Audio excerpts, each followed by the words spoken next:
1 in 4 U.S. adults live with a disability, the largest minority group in America. They are a large voting bloc, and one that could be especially impacted by a number of election bills moving through the Arizona legislature.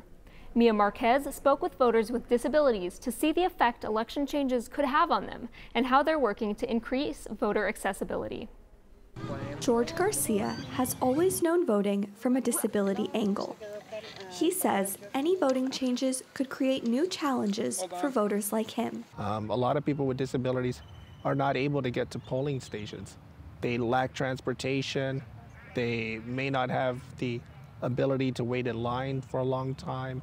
One bill making its way through the state legislature aims to limit drive-up voting or drop-off boxes unless proof of disability is provided. I think looking at some of these bills, it's really important to ask the question of, okay, does this legislation, does it allow voters to vote as independently as possible? So when we're talking about voters with a disability, it's really important, and there are federal laws in place where they have the right and the opportunity to be able to vote as independently as possible. Independent voting is a key concern for voters with disabilities.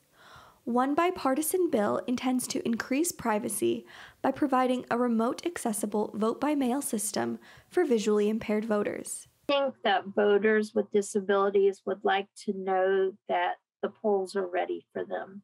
Having the machines that they need to use that have the accessible features like the ability to use a headset to listen to the ballot and make their choices, or have large print on the screen so that they can see it better.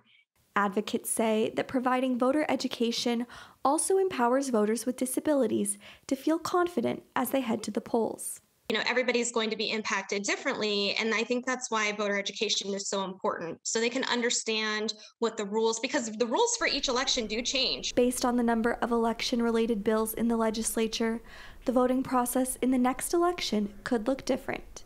In Phoenix, Mia Marquez, Cronkite News. As election bills move through the Arizona legislature, voters with disabilities will continue to monitor how any changes could affect them.